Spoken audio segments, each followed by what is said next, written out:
हमें कैपिटल में एक मर्चेंट गिल्ड दिखाई जाती है जहाँ पे कोई कहता है माय लॉर्ड ये इस मंथ की अकाउंट्स और डिलीवरी की लिस्ट है। तो तब वो आदमी वहाँ बैठा हुआ था, वो कहता है अच्छा। तो उसके सामने जो एम्प्लॉय था वो कहता है क्या कुछ गलत हुआ है। तो तब वो लीडर कहता है हाउस भिगोने के साथ हमारी डीलिंग्स को रिड्यूस कर दो और हम उनके साथ बस थोड़ा सा काम करेंगे, हमारे बाकी के बेस्ट प्रोडक्ट्स वो कहीं और भेज दो और वैसे भी हमें अपने कस्टमर की इतनी देखभाल करने की जरूरत नहीं है। तो वो एम्प्लॉय कहता है आप श्योर तो है ना, क्योंकि बाकी बिजनेसेस वो तो अपने डीलिंग्स को मेंटेन किए हुए हैं। तो वो लीडर कहता है वो अब इतनी ग्रेट फैमिली नहीं रही जैसे पहले थी और हमें अपने बेस्ट प्रोडक्ट को कहीं और भेजना चाहिए, क्योंकि अगर फ्यूचर में उनकी फैमिली में कुछ मसला हुआ ना तो हमारा बिजनेस वो डूब जाएगा। इसीलिए अभी के लिए हमें बस सेफ इन्वेस्टमेंट करनी चाहिए, ठीक है।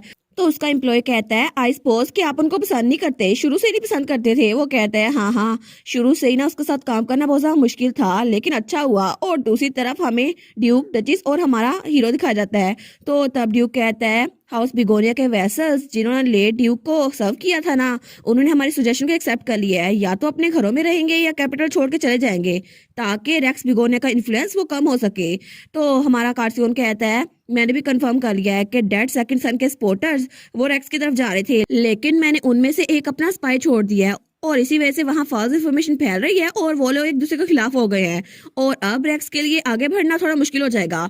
तो डचिस कहती है हाँ बस थोड़ा सा काम था और वो लोग एक दूसरे के खिलाफ हो गए। सच में क्रॉन ड्यूक रेक्स बिगोनिया उसने तो अपना पूरा एम्पायर वो तो डर की वजह से बनाया था ताकि लोग उससे डरते रहे, इसलिए ये ज्यादातर रहेगा नहीं। तो फिर वो कहती है और इससे तो बहुत ज्यादा अच्छा हो जाएगा, हमें उसको ज्यादा प्रेशर करना होगा लेकिन थोड़ा कम कम करके, क्योंकि अगर ऐसा कुछ हुआ ना तो रीने को पता चल जाएगा और फिर रीने को बहुत ज्यादा बुरा लगेगा। तो ड्यूक कहता है अगर हम उसे एक साथ ही दुनिया से मिटा दे तो कार्टून कहता है पहली बार मैं फादर के साथ एग्री कर रहा हूँ। तो डचिस कहती है क्या तुम दोनों ने रीने के बारे में भी सोचा कि उसके लिए कितना ज्यादा मुश्किल होगा। तो वो दोनों कहते हैं अच्छा ठीक है। तो डचिस कहती है कार्सियोन मैं तुम्हारे फादर को जानती हूँ कि उन्होंने ये कहा है, लेकिन अगर तुमने ऐसा कुछ किया ना तो रीने बहुत ज्यादा हर्ट होगी और श्योरली तुम उसको बताए बगैर तो ये सब कुछ नहीं करने वाले ना ताकि उसको बुरा लगे। तो वो कहता है जी मैं जानता हूँ मॉम, और मैं बस ये कह रहा था मैं कभी भी कुछ ऐसा नहीं करूंगा जिससे रीने को बुरा लगे।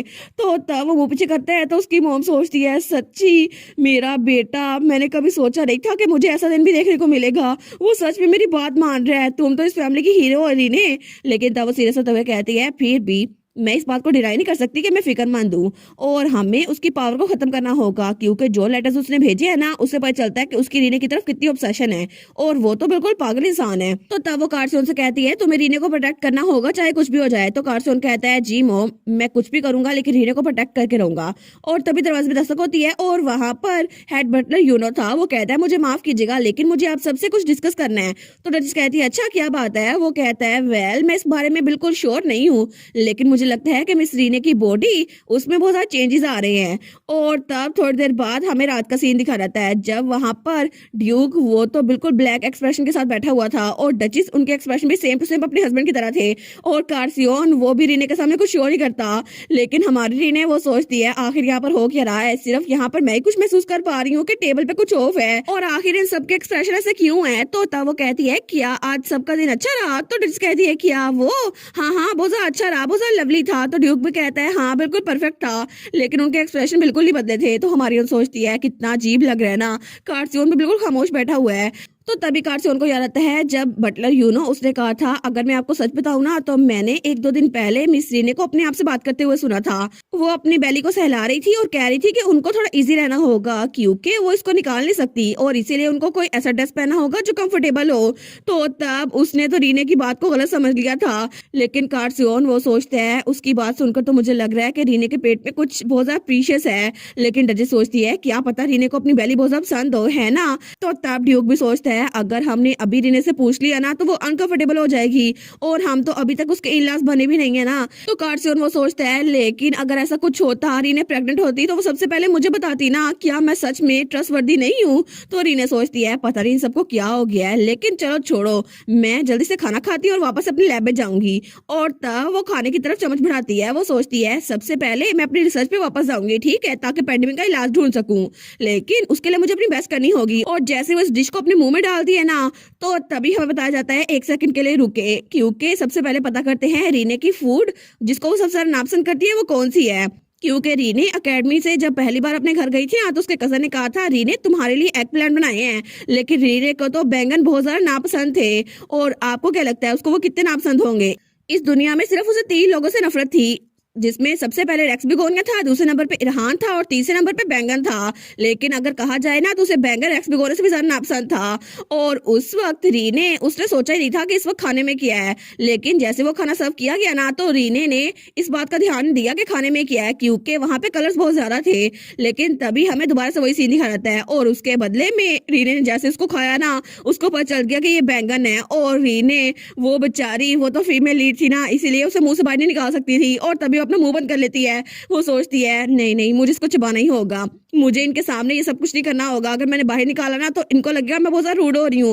वो कहती है सॉरी, लेकिन तभी ड्यूक और डचेस उसे देखते हैं। तो तब रीना सोचती है मैं क्या करूं, मुझे ये खाया नहीं जा रहा। तो तभी उस बेचारी की तो बस हो गई थी। वो कहती है बस मैं थोड़ी देर में आती हूँ, मुझे माफ कीजिएगा, लेकिन तब वहां से भाग गई थी। तो डचेस उसको देखती है, वो कहती है क्या, और तब वहां पीछे बिल्कुल खामोशी हो गई थी। तो तब डचेस कहती है कार्सियोन तुम्हें क्या लगता है ये सब कुछ कितने महीने पहले हुआ होगा? वो कहता है तकरीबन 2 महीने पहले। तो डचेस सोचती है उसका स्टमक अभी तक शो नहीं हो रहा, लेकिन उसको मॉर्निंग सिकनेस हो रही है, तो इसका मतलब है कि अब डाउट की कोई जगह नहीं बचती। वो चिल्ला कहती है हमारा ग्रैंडसन आने वाला है। तो तब ड्यूक तो उसको देख के खुश हो गया था। वो कहती है हम लोग तो विनर्स हैं। लेकिन वो बेचारी कहती है जब कार्सियोन 3 साल का था ना, मैंने तभी ग्रैंड किड की ख्वाहिश को छोड़ दिया था, लेकिन सच में ये हो रहा है रीने, सच में। लेकिन रीने हमें कब बताएगी? क्या जब वो रेडी होगी तब बताएगी? मैं तो बहुत ज्यादा खुश हूँ, और मैं तो इतनी ज्यादा खुश हूँ, जब कार्सियोन होने वाला था ना तभी मैं बहुत ज्यादा खुश थी। तो उसका हस्बैंड कहता है हाँ हाँ चाइल्ड बर्थ तो बहुत ज्यादा हार्ड थी ना तुम्हारे लिए, और इसीलिए तुमने कहा था कि बस कार्सियोन ही काफी है। तो कार्सियोन सोचता है क्या चाइल्ड बर्थ बहुत ज्यादा मुश्किल होती है? मतलब रीने क्या वो इस प्रेगनेंसी को बर्दाश्त कर पाएगी? लेकिन वो तो टिनी टाइनी बॉडी में इसको बर्दाश्त कर ही नहीं सकती। तो तब डचेस कहती है ओहो, लेकिन फिर भी मैं बहुत ज्यादा खुश थी, वैसे भी मेरी सारी मॉर्निंग सिकनेस तो आपने ले ली थी ना, और फूड रिपल्शन वो भी आपने ले ली थी, और इसी वजह से मैं जो चाहे मर्जी खा सकती थी। तो कार्सियोन कहता है क्या? वो कहता है सच में क्या आपने सच में उनके लिए किया था? लेकिन फादर मुझे बताए ना कि आखिर ये किस तरह का मैजिक है, मुझे भी सिखाएं। तो वो सोचता है मैं रीना को सफर होते हुए नहीं देख सकता। तो उसका फादर कहता है तुम किसी प्रेग्नेंट इंसान पर मैजिक यूज नहीं कर सकते, इसका बेबी पे भी इन्फ्लुएंस होगा, इसीलिए तुम उसके लिए ऐसा कुछ नहीं करोगे, ये बस इस तरह हो गया। वो कहता है क्या बस इस तरह हो गया? तो उसका फादर कहता है हाँ बिल्कुल, मैंने सुना था कि अगर कोई हस्बैंड अपनी वाइफ को बहुत ज्यादा प्यार करता है ना तो उसकी मॉर्निंग सिकनेस हस्बैंड को मिल जाती है। तो तब वो अपनी वाइफ को गले लगाता है, तो उसकी वाइफ कहती है ओ हनी, लेकिन ये गलत था क्योंकि ये एक साइकोलॉजिकल फिनोमिना था। तो कार्सियोन तो बिल्कुल शॉक हो गया था। वो सोचता है क्या अगर अपनी वाइफ को बहुत ज्यादा प्यार करते हैं, लेकिन अभी तक मुझे बिल्कुल भी अजीब फील नहीं हो रहा, मुझे मॉर्निंग सिकनेस नहीं हो रही, तो इसका मतलब है कि मैं रीना को प्यार नहीं करता। वो सोचता है क्या मैं उसको इतना प्यार नहीं करता कि उसकी मॉर्निंग सिकनेस मुझे नहीं मिल रही? आखिर मेरी वजह से रीने को सफर क्यों करना पड़ रहा है, और मैं चाहता हूँ कि रीने की मॉर्निंग सिकनेस वो मुझे मिल जाए, लेकिन आखिर ऐसा क्यों नहीं हो रहा? और तब हमें अगले दिन का सीन दिखा रहता है जब रीने की बग्गी कहीं पर जा रही थी। वो सोचती है आज तो मैं ब्लाइंड डेट पर जा रही हूँ, और तब हमें बताती है असल में ये तो 2 नोबल फैमिलीज के दरमियान मीटिंग अरेंज की गई थी, इसलिए मैं सीधा लेटर नहीं लिख सकती थी, और इसीलिए मैं उस इंसान को डायरेक्टली रिजेक्ट करने के लिए जा रही हूँ। मुझे उसके लिए बहुत ज्यादा बुरा लग रहा है और कार्सियोन के लिए भी बहुत ज्यादा बुरा लग रहा है, और मैंने कार्सियोन से कहा था वो घर में रहे ताकि मेरी डेट बची रह सके, लेकिन मैं सीधा जाके उससे माफी मांगूंगी और अपनी सिचुएशन बता दूंगी कि मेरा पहले से बॉयफ्रेंड है, और इस तरह बस वो मुझे माफ कर देगा, है ना? तो तब रीने रिसेप्शन पे जाती है। वो कहता है क्या मैं आपका नाम जान सकता हूँ? तो रीने कहती है मेरा नाम रीने है। वो कहता है आपका टेबल वो ऊपर विंडो के पास है। वो कहती है ठीक है, और तब वो ऊपर जा रही थी। वो सोचती है मैं थोड़ा जल्दी आ गई, लेकिन ऐसा लगता है कि वो मुझसे भी ज्यादा जल्दी आ गया है, पता नहीं मेरी ब्लाइंड डेट कौन होगा, लेकिन जो भी है ना मुझे माफी मांगनी होगी, और जैसे मैंने आई कॉन्टेक्ट किया ना उससे मैं माफी मांग लूंगी, और जैसे मैं उसका फेस देखूंगी मुझे माफी मांगनी होगी। लेकिन जैसे वो ऊपर पहुंचती है ना तो वहां पे कोई बैठा हुआ था, वो था फ्योर। तो फ्योर उसको घूर के देखता है। वो कहती है हैं फ्योर तुम यहाँ पर क्या कर रहे हो? वो कहता है ये किस तरह का रिएक्शन है? तो रीने कहती है फ्योर मुझे पहले ये तो बताओ तुम यहाँ पर क्या कर रहे हो? वो कहता है तुम्हें क्या लगता है? तो रीने कहती है नो वे, कहीं तुम ही तो नहीं? वो कहता है हाँ बिल्कुल मैं ही हूँ तुम्हारी डेट। वो कहती है लेकिन क्यों? तो फ्योर कहता है मुझे पता था कि तुम बिना चेक किए कि ये कौन है यहाँ पर आ जाओगी। वो कहती है फिर तुमने कुछ बोला क्यों नहीं? तो फ्योर कहता है क्योंकि मैं देखना चाहता था कि तुम्हारे चेहरे पे क्या रिएक्शन है, तुम्हें तंग करना चाहता था इसीलिए। वो कहती है अब तो मेरा तुम्हें मुक्का मारने का दिल कर रहा है। तो फ्योर कहता है ये मेरा रिवेंज है, जब तुमने फर्स्ट ईयर में मेरा शू फेंका था रूम के बाहर, इसीलिए उसका रिवेंज है। तो रीने कहती है मैं तो ऐसी टेंशन में आ रही थी कि पता नहीं मैं अपने ब्लाइंड डेट को कैसे मना करूंगी और उसको रिजेक्ट कैसे कैसे करूंगी, और मैंने तो पूरी माफी भी तैयार कर ली थी। वो कहता है फिर तो मैं तुम्हारी माफी सुनने के काबिल हूँ ना, प्लीज मुझे बताओ तुम कैसे माफी मांगने वाली थी। और मैंने तो एम्पीरियल गार्ड से एक डे ऑफ भी लिया है, तुम्हें पता भी है कितना मुश्किल है। वो कहती है हाँ हाँ, लेकिन एम्पीरियल नाइट बनने का अपना ही फायदा है, और वैसे भी तुम्हारे तो अपने ही फायदे हैं। वो कहता है हाँ, लेकिन दूसरे लोग के लिए टाइम ऑफ लेना मुश्किल नहीं होता, मेरे लिए मुश्किल है। वो कहती है एक मिनट फ्योर, इसका मतलब है क्या तुम कैप्टन के कैंडिडेट के तौर पे चुने जा चुके हो? और सिर्फ दो ही रीजन हो सकती हैं कि तुम बाकी सबसे ज्यादा बिजी हो। सबसे पहली रीजन कि तुम्हें कोई बुली कर रहा है, या फिर तुम कैप्टन बनने वाले हो और तुम्हें तो कोई बुली कर ही नहीं सकता, इसलिए क्या तुम सच में कैप्टन बनने वाले हो? तो फ्योर कहता है अगर तुम्हें समझ आ गई है तो मुझे कांग्रेचुलेशन कब कहोगी? वो कहती है हाँ हाँ मैं कहूंगी, ऑफ कोर्स कहूंगी, तुम्हारे तो बहुत अच्छा हुआ ना। तो फ्योर उसको देखते हैं, वो कहता है ठीक है ऐसा मत कहो, जाओ जल्दी घर जाओ, और वैसे भी मैं अपना डे ऑफ एंजॉय करना चाहता हूँ। तो रीने उठते हुए कहती है हाँ हाँ बिल्कुल, मैं भी यहाँ से जाने के बाद ना कहीं और जाने वाली थी। वो कहता है रीने तुम तो बहुत ज्यादा शेमलेस हो, मुझसे मिल भी नहीं सकती। वो कहती है हाँ लेकिन मेरा टाइम बहुत ज्यादा कीमती है। और हाँ फ्योर, तो फ्योर कहता है क्या? वो कहती है कार्सियन और मैं डेट कर रहे हैं, क्या तुम हमारे बारे में खुश नहीं हो? तो फ्योर उसको देखते हैं, वो कहता है सच में रीने, क्या सच में तुम अपनी ब्लाइंड डेट को रून करने के बाद यही कहने वाली हो? और तुम तो सच में कार्सियन की तरह बनती जा रही हो। वो कहती है हाँ हाँ, लेकिन तुम हमारे क्लब के मेंबर थे ना, इसलिए सबसे पहले हम तुम्हें बता रहे हैं, और ये तो बहुत बड़ा ऑनर है ना तुम्हारे लिए। वो कहते हैं हाँ हाँ बहुत ज्यादा बड़ा ऑनर है। तो रीने वहां जाते हुए कहती है हम किसी दिन तीनों मिलेंगे, ठीक है, तब तक के लिए मैं चलती हूँ। तो तब वहां से निकल गई थी, लेकिन हमारा फ्योर वहीं पे बैठा रह गया था, और तब अपना सर पकड़ लेता है। वो सोचता है रीने सच में तुम कार्सियन के साथ हो, मैं इस बात से बहुत ज्यादा खुश हूँ, लेकिन मैं अपने दिल का क्या करूँ जो सिर्फ तुम्हें ही पसंद करता है। और वो बेचारा इस बार भी रीने को कुछ बता नहीं पाया था, ताकि उसकी ये दोस्ती वो खराब ना हो जाए। और थोड़ी देर बाद हमें एक और जगह दिखाई जाती है, तो हमारी हीरोइन बताती है ये पीटी की फैमिली का जनरल हॉस्पिटल है। और वो सोचती है अच्छा हुआ ना उसने हर्बलिज्म का कोर्स कर लिया, हालांकि वो अटेंशन नहीं देती थी, लेकिन तभी वहां पे वार्ड नंबर 3 था। तो जब वहां पर जाती है ना, तो वहां पे कोई लड़की थी, वो कहती है रीने, तो रीने कहती है ओ नैन्सी तुम यहाँ पर हो, थैंक यू सो मच मेरे साथ टच में रहने के लिए, तुम कैसी हो? तो नैन्सी कहती है मुझे तुम्हें थैंक यू बोलना चाहिए था। वो कहती है अच्छा तो क्लब के सारे मेंबर्स यहाँ पर आ रहे हैं, रीने फैन क्लब के मेंबर्स। वो कहती है नहीं, असल में मैं यहाँ पर काम करती हूँ और मुझे तुम्हें कुछ बताना था। तो रीने कहती है अच्छा मुझे बताओ। तो तब उसे कहती है असल में मुझे तुमसे एडवाइस चाहिए थी, और वैसे भी मैं लेटर में तुमसे ये नहीं पूछ सकती थी, इसीलिए मुझे लगा था मिसअंडरस्टैंडिंग हो जाएगी। तो रीना सोचती है क्या मिसअंडरस्टैंडिंग? तो नैन्सी कहती है तुम्हें पता है ना साथ वाले एम्पायर में पेंडेमिक चल रहा है, और जो बीमारी चल रही है ना उसको लोग मोन्स्टेरा कह रहे हैं। तो रीने कहती है हाँ आजकल रैग्नेथ एम्पायर में भी ये केसेस देखने को मिल रहे हैं, लेकिन उनको तो हॉस्पिटल में एडमिट होना चाहिए था ना। वो कहती है हाँ रीने, लेकिन क्या तुम्हें पता है कि इस बीमारी को इलाज कैसे करते हैं? और प्रोफेसर जॉर्ज भी तुम्हें बहुत ज्यादा अच्छा समझते हैं, क्योंकि तुम हर्बलिज्म में बहुत ज्यादा अच्छी हो, इसीलिए क्या तुम मुझे बता सकती हो?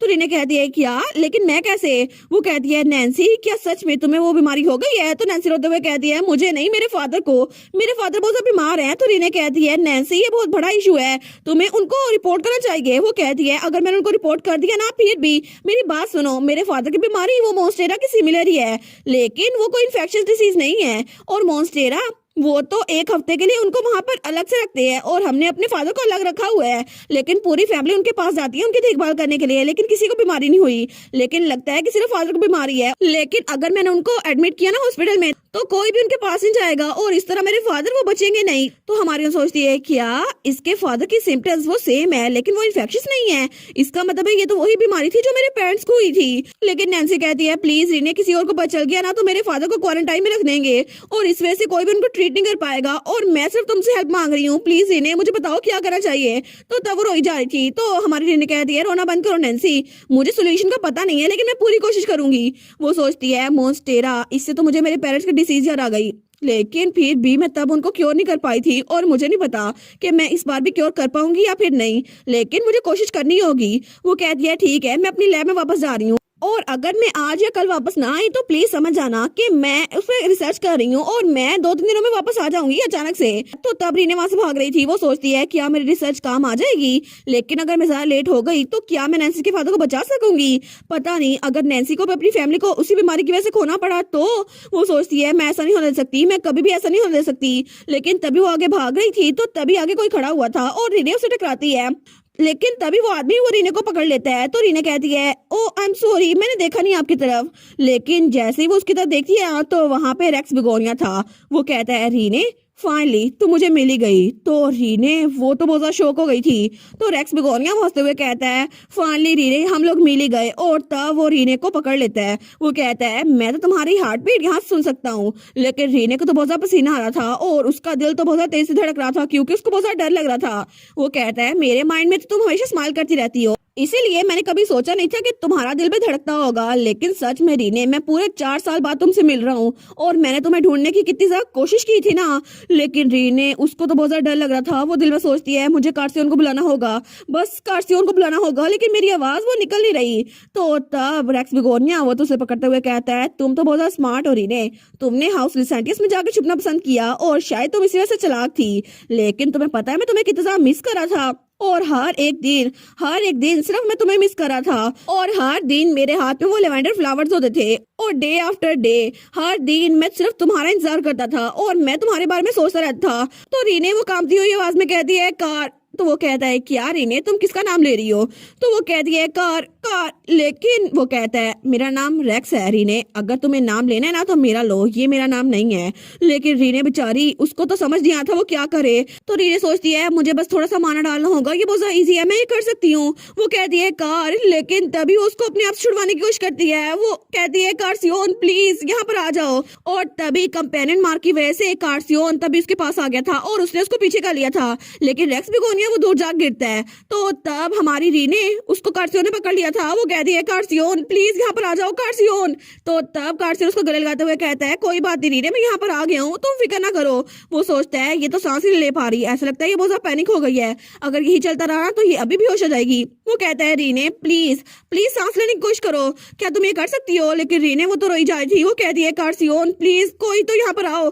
तो तभी रेक्स बिगोनिया उठने की कोशिश करता है। वो कहता है तुम्हारी हिम्मत कैसे हुई? लेकिन जैसे वहां पर देखते ना तो कार्सियोन वो रीने को किस कर रहा था और एक तरह से वो उसको सांस दिला रहा था क्योंकि रीने वो सांस ले पा रही थी। तो रेक्स बिगोनिया वो सोचता है वो मेरी है, आखिर इसकी हिम्मत कैसे हुई कि वो उसको हाथ लगाए। लेकिन तभी वो हंसना शुरू कर देता है। वो कहता है अच्छा रीने तो इस तरह से तुम मुझे टेस्ट करने वाली हो। लेकिन तभी वो मैजिक करने लगता है और वहां पर एक खंजर आने लगता है। लेकिन तभी कार्सियोन उसके नीचे मैजिक सर्कल बना लेता है। तो तब रेक्स बिगोनिया वो डरता है। तो वो सोचता है क्या ये तो हाई लेवल का ब्लीड मैजिक है।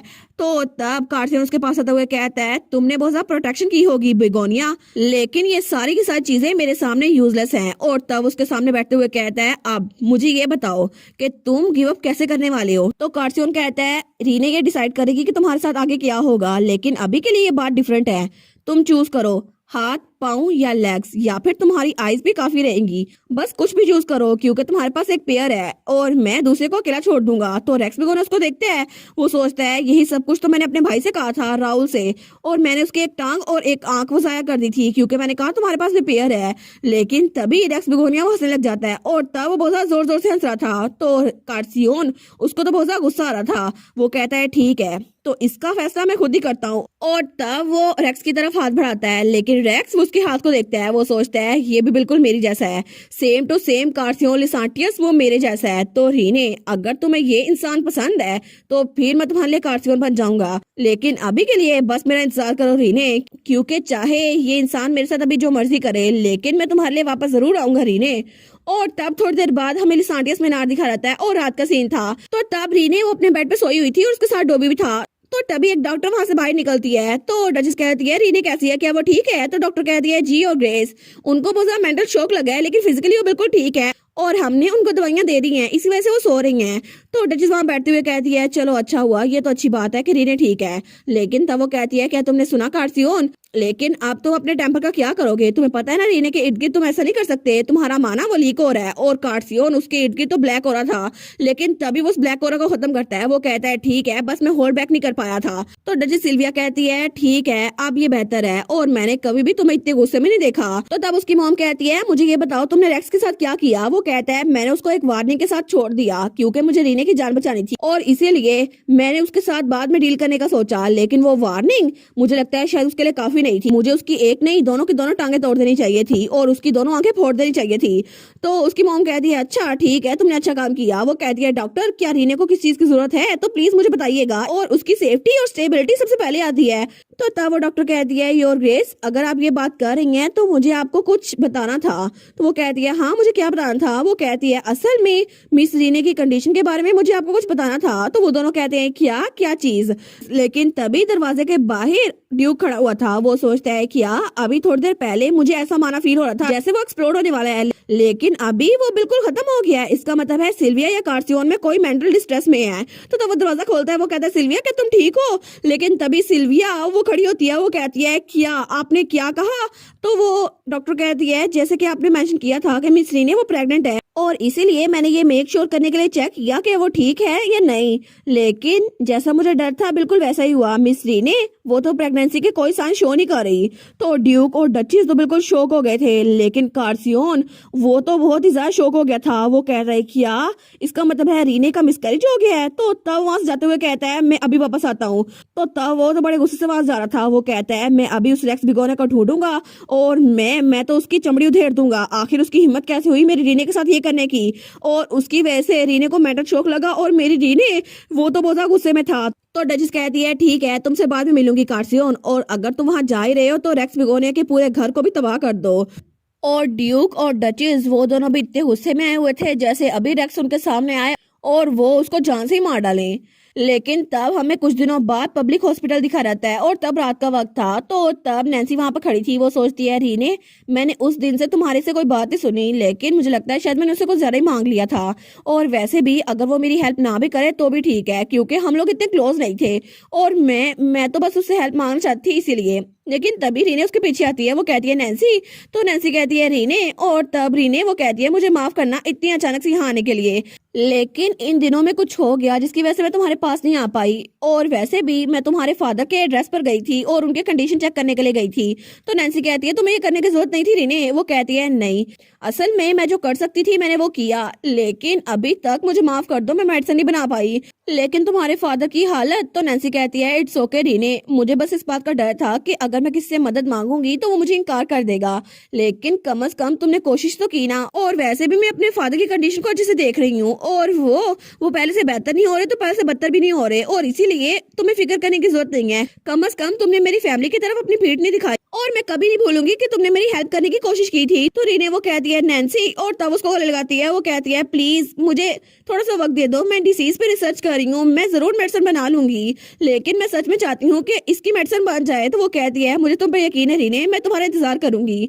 और तब हमारी हीरोइन वो सोचती है मुझे लगा था कि मैं अपनी पेनफुल मेमोरी से भागती रही हूँ और इसी वजह से मैंने रेक्स बिगोने से भी भागने की कोशिश की थी और मैं उससे भी दूर होती जा रही थी, लेकिन मैं अपने पेरेंट्स को बचाने में नाकाम हो गई थी और इसी वजह से मैं रेक्स से भागती रही क्योंकि मैं अपनी प्रॉब्लम से भागती रहती थी। लेकिन तभी उसकी बग्गी वो लिसाटिस मीनार पर रुकती है। वो सोचती है लेकिन इस वक्त मैं किसी भी चीज से भागूंगी नहीं, और उसके सामने ड्यूक, डचेस और कार्सियोन थे जो कि आधी रात को वहां से उठ कर आए थे। वो कहते हैं रीने तुम ठीक तो हो ना। तो डचेस उसको गले लगाती है। वो कहती है मेरी प्यारी बेटी तुम इस कंडीशन में कहाँ गई थी। तो कार्सियोन भी कहता है तुम ठीक तो हो ना, तुम्हें चक्कर तो नहीं आ रहे।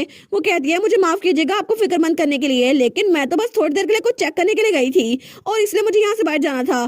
तो वो सोचती है मैं तो बस नैन्सी से मिलने के लिए गई थी, लेकिन कितना परफेक्ट है ना, मुझे इन सबसे बात करनी थी। वो कहती है मुझे पता है बहुत ज्यादा लेट है, लेकिन क्या हम लोग बात कर सकते हैं बिल्कुल एक फैमिली की तरह। तो सब लोग उसको देखती है। तो डचेस कहती है हाँ बिल्कुल। तो कार्सियोन सोचता है फैमिली, दीदी ने हमें कहा हम फैमिली हैं।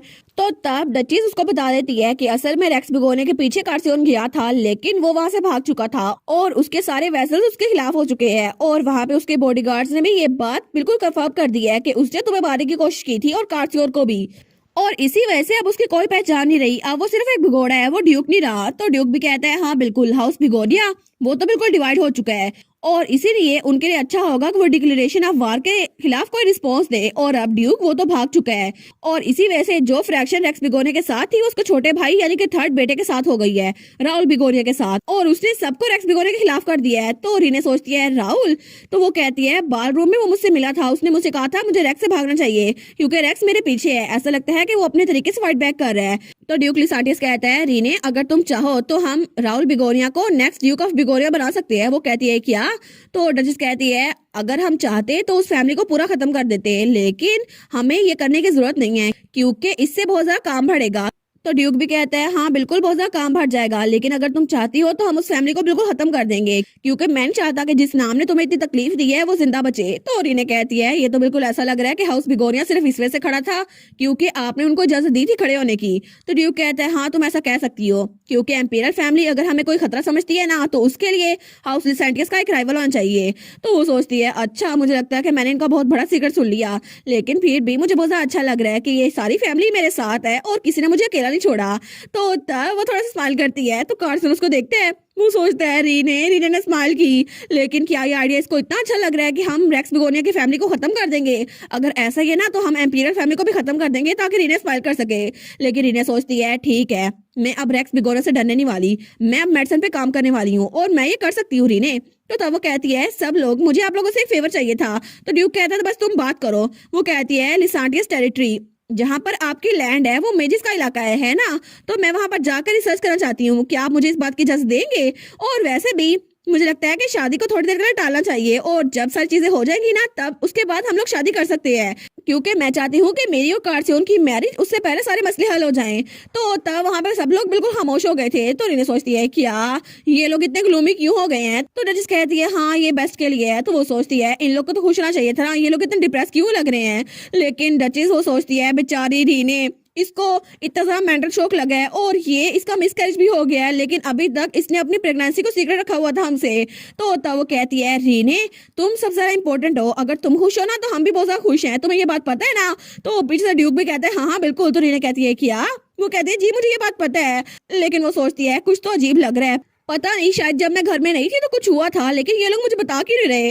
और तब हमें कुछ दिनों बाद बिगोनिया मीनार दिखा जाता है। तो तब वहां पे कोई कहता है लॉर्ड राहुल बहुत ज्यादा अच्छी खबर है। तो राहुल कहता है क्या हुआ? तो वो कहता है सारे वेसल्स जो ड्यूक के साथ थे वो अब आपके साथ हो गए हैं और सबने कहा है कि आप न्यू ड्यूक बनेंगे। तो राहुल कहता है क्या सच में? तो वो कहता है जी बिल्कुल, ऐसा लगता है कि आपकी स्पीच का असर हो गया होगा और सब लोग रेक्स बिगोनिया से डरते थे, लेकिन सब लोग चाहते हैं कि आप नेक्स्ट ड्यूक बने। वो कहता है हाँ बिल्कुल बहुत सारी अपॉर्चुनिटीज आएंगी, लेकिन जो स्पीच मैंने दी थी ना वो इतनी भी अच्छी नहीं थी। लेकिन तभी वहां पर एक लेटर पड़ा हुआ था, तो जब वो उसको देखते हैं ना तो वहां पर लिखा हुआ था ऐसा लगता है कि तुमने भागने के बजाय खुद से लड़ने की कोशिश की और इसीलिए गुड लक तुम्हारी सीक्रेट कॉन्वर्सेशन पार्टनर जो कि बाल में मिली थी। वो सोचता है सीक्रेट कॉन्वर्सेशन, मुझे याद आया ये तो रीने ही थी ना। और तब वो भी स्माइल करता है, वो सोचता है सच में रीने तुम्हारी वजह से मैं यहाँ पर खड़ा हो पाया, लेकिन मैं उम्मीद करता हूँ कि रेक्स बिगोनिया वो तुम्हारे पीछे ना आए। तो वो कहता है ठीक है चलो तैयार हो जाओ, मुझे लगता है कि हमें सबको इकट्ठा करना होगा ताकि हाउस बिगोनिया को दोबारा से रीबिल्ड कर सकें। वो कहता है जी माय लॉर्ड। और इस तरह कुछ दिनों बाद हमारी हीरोइन और हीरो वो लोग भी बग्गी में जा रहे थे। वो कहती है मैं सच में कैरिज पे सफर करना चाहती थी, क्योंकि अगर हम टेलीपोर्ट हो जाते ना तो मैं तुम्हारे साथ ऐसे सफर नहीं कर पाती और इससे लगता है हम लोग फैमिली ट्रिप पे जा रहे हैं, है ना कार्सियन? तो कार्सियन कहता है हाँ बिल्कुल। वो कहती है ये सारे मैदान मैंने कभी नहीं देखे और यहाँ की रोशनी कितनी ज्यादा अच्छी है ना, ये जगह तो बहुत ज्यादा खूबसूरत है। तो कार्सियन कहता है सच में बहुत ज्यादा खूबसूरत है और वो रीने को देखकर कह रहा था। तो रीने कहती है कार्सियन तुम तो बहुत ज्यादा ऑब्वियस हो जाते हो। वो कहता है सच में, लेकिन तब वो कहती है अगर फ्यूचर में हमारे कभी बच्चे हुए ना तो मैं चाहती हूँ कि वो लोग यहाँ पर बड़े हों, क्योंकि ये जगह बहुत ज्यादा प्यारी है। तो कार्सियन उसको देख के कहता है रीने वो तो बहुत ज्यादा इमोशनल हो गया था। वो कहता है सच में रीने अगर तुम फ्यूचर के बारे में बात कर रही हो ना तो मैं बहुत ज्यादा खुश हूँ, लेकिन मैं दोबारा नहीं चाहता कि तुम प्रेगनेंसी की वजह से दोबारा सफर करो। तो वो कहती है हाँ हाँ बिल्कुल, लेकिन तभी वो कहती है क्या प्रेगनेंसी दोबारा? इसका क्या मतलब है? मैं कब प्रेग्नेंट थी? और रीने बेचारी को तो कोई खबर ही नहीं थी कि उसके पीठ पीछे वो लोग क्या सोचे समझे बैठे थे और इसी वजह से उन सबको इतना शौक लगा हुआ था। लेकिन अब रीने को समझ आने वाली थी कि आखिर उन सबकी सूरत हाल ऐसी क्यों थी और वो लोग इतने ग्लूमी क्यों बैठे हुए थे। और इसी के साथ ये वाला पार्ट यहीं पर ख़त्म। तो आप लोग बताइएगा आप लोग को ये पार्ट कैसा लगा और वीडियो को लाइक और चैनल को सब्सक्राइब लाजमी कीजिएगा। बाकी वीडियोस का लिंक भी स्क्रीन पर नज़र आ रहा होगा तो काइंडली उनको भी चेकआउट कर ले। और thank you so much for watching my videos. Stay safe, bye bye.